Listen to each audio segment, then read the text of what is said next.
Mas para piorar a situação, então a gente passou aqui agora pelo estágio 1, 2 e o 3, e agora a gente está pensando no estágio 3 levando a um atentado terrorista nos Estados Unidos, um novo. E aí acontece um negócio para piorar ainda mais. Nessa terça-feira agora, dia 17, o chefe máximo de contra-terrorismo do governo americano pediu demissão. Isso é muito preocupante, porque a galera pensa assim, o cara que é o responsável para conter a atentado terrorista dos Estados Unidos pediu demissão, é porque ele tá sentindo que vai rolar e não quer que fique na conta dele. Mas ele deu justificativa, não deu? Ele deu várias justificativas e a galera tá bem chateada com ele, porque ele desceu o porrete no governo. Ele falou que foi enganado, né? Ele falou que foi enganado, ele falou que ele acha que o Irã não era uma ameaça aos Estados Unidos, não precisava ter feito isso, então... E que Israel fez pressão, não Sim, é isso que ele falou? Se botou na conta também. Falou que o governo americano deu uma regada ali, né? Então, assim, ficou complicado. Agora, não é qualquer Zé Mané, a gente tá falando do Joe Kent, que é o nome dele. Acho que é parente do Clark Kent, né? Pô, já pensou? E ele era diretor do Centro Nacional de Contra-Terrorismo, que é um órgão muito importante ali, porque o Centro Nacional de Contra-Terrorismo, ele ajuda o presidente americano a entender e ajuda o presidente americano a combater ameaças de terrorismo, não só nos Estados Unidos, no mundo inteiro. Então, ele é um militar veterano, cara altamente condecorado, ex-integrante das Forças Especiais, né, era um boina verde, e ele sempre foi um grande apoiador do presidente Donald Trump. Né? Ele não é aquele cara funcionário de carreira que era democrata anti-Trump, que o Trump teve que aturar porque ele já estava lá. Não, ele é um cara pró-Trump, né? Por isso a demissão dele acabou chamando muita atenção, né? Porque é o primeiro alto funcionário ali do governo Trump a sair publicamente e falando tanto, né, discordando de algo tão sério.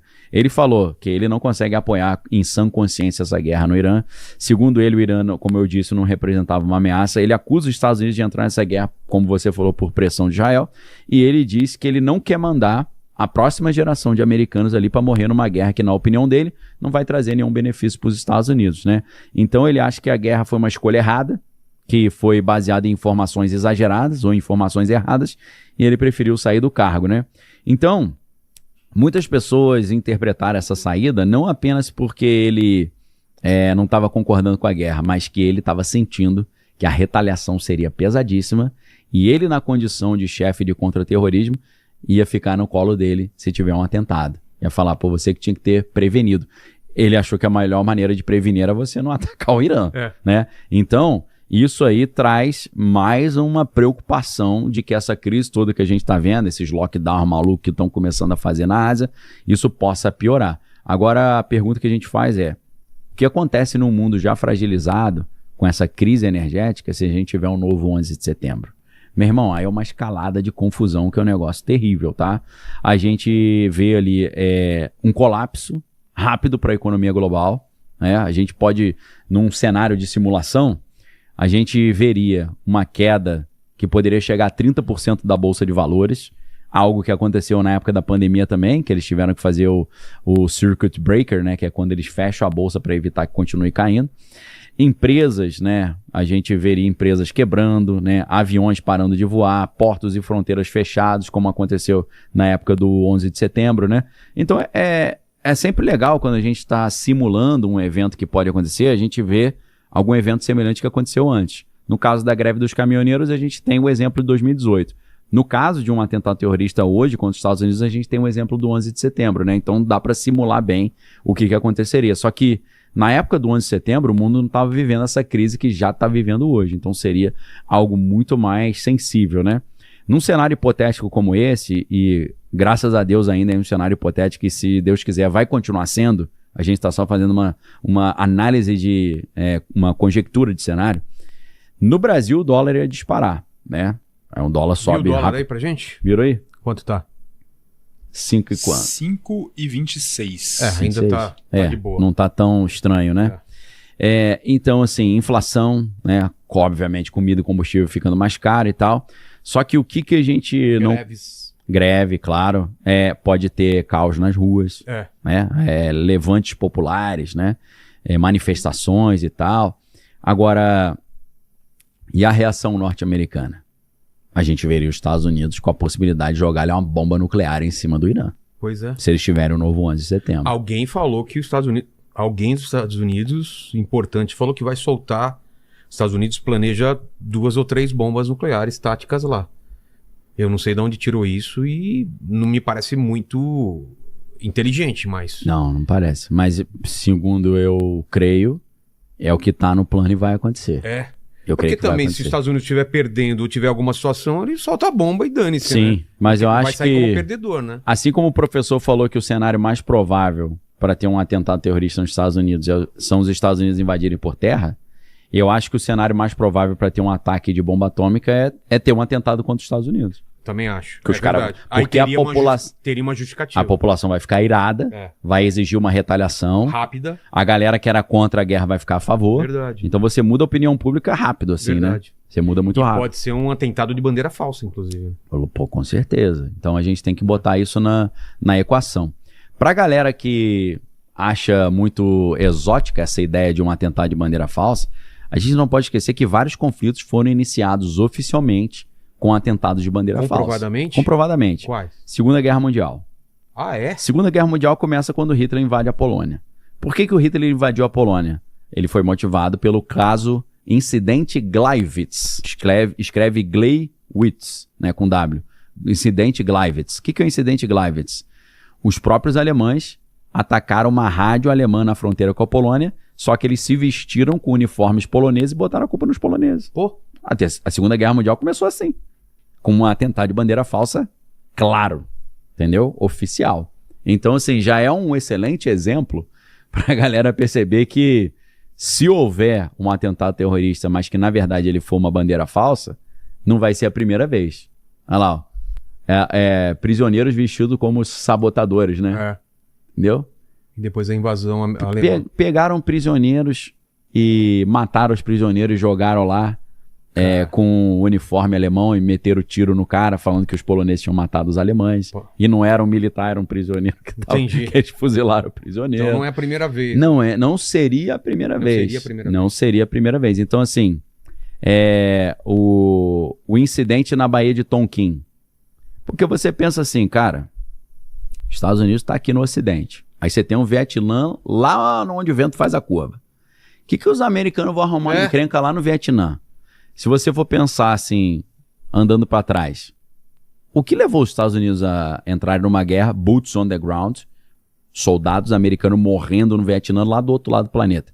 A versão oficial é que uma embarcação americana estava pacificamente passando ali pela região, no Golfo de Tonkin, ali no Vietnã, e foi atacado pelos vietnamitas. Então eles foram atacados, aí eles foram até o Congresso e falaram, olha, a gente estava só passeando ali, vendo a paisagem bonita, e os caras atacaram a gente. Vocês nos autorizam a retaliar e entrar nessa guerra? Ah, autorizo. Aí em 2003, com a Lei de Acesso à Informação, a galera pegou documentos da NSA e viu que isso aí, ao que tudo indica, não aconteceu. Não teve esse ataque dos vietnamitas contra os americanos. Os caras meio que inventaram isso. Cara. Entendeu? Então, nesse caso, parece que foi pior do que um ataque de bandeira falsa, porque parece que nem teve ataque. Que nem a guerra do Iraque, né? Isso aí o que é? Da Baía de Tonkin, né? Então eles vão dizer que eles mesmos se explodiram, né? E usaram isso como justificativa.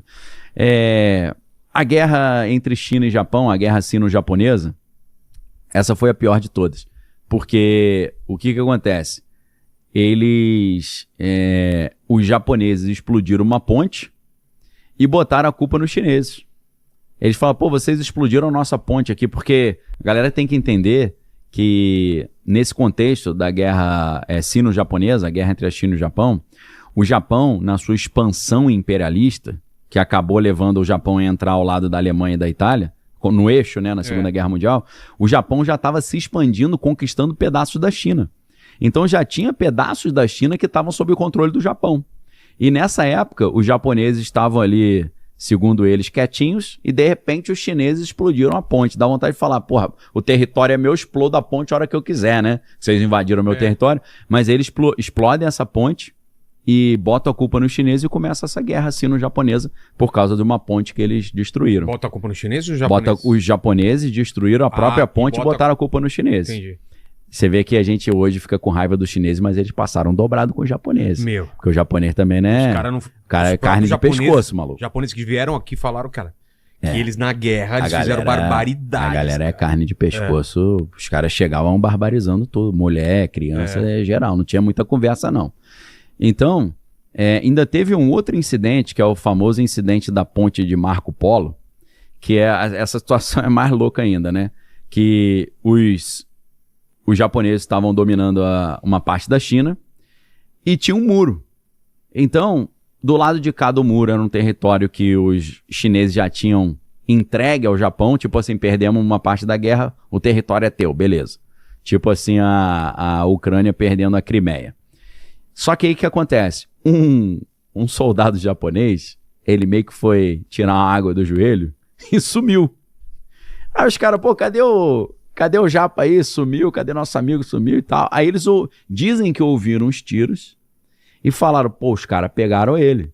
E aí pularam o muro, entraram na cidade e falaram, cadê o cara? Aí os chineses falaram, olha, no nosso acordo, no pacto que a gente assinou, vocês não podem entrar aqui na cidade e pular o muro. Aí eles, não, vocês sequestraram o nosso soldado, não sei o quê.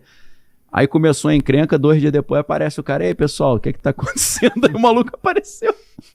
Ele não tinha se perdido. Mano, era só... Foi tirar água do joelho lá e sumiu. Que nem o cara que se perdeu na montanha aqui no Brasil. Né? Então assim, cara, as guerras às vezes começam com motivações muito loucas, né?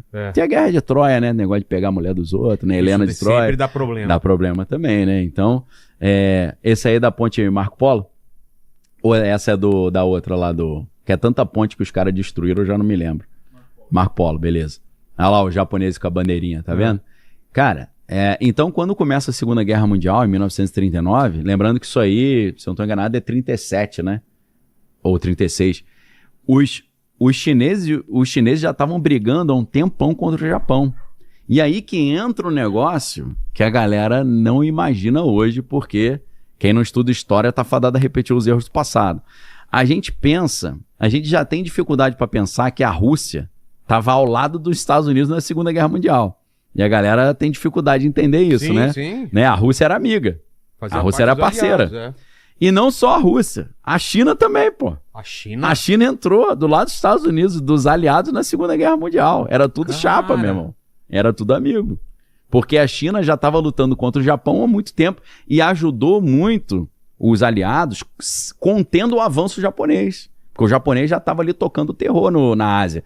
E os chineses que estavam segurando. Mas é claro, é importante... Ilha, dominando ilha após ilha. Né? Dominando tudo, mas é claro que é importante lembrar. Nessa época, a China era o partido nacionalista, que era o Deng Xiaoping, que os caras eram capitalistas. Os caras não eram comunistas, entendeu? Então, não era o Mao Tse Tung, que entrou ao lado dos Estados Unidos. Foi o Deng Xiaoping ou Chiang Kai-shek? Acho que foi o Chiang Kai-shek. Então, era um governo que acontece? Depois do término da Segunda Guerra Mundial, em 1945, volta a Guerra Civil Chinesa e aí os comunistas vencem. E aí é nesse momento que a China se desvincula dos Estados Unidos, porque os comunistas venceram essa briga, né? Briga essa que também aconteceu na Coreia. Começou uma guerra civil na Coreia, foi dividida em Coreia do Norte comunista, Coreia do Sul capitalista. Isso acontece na China, só que na China foi diferente.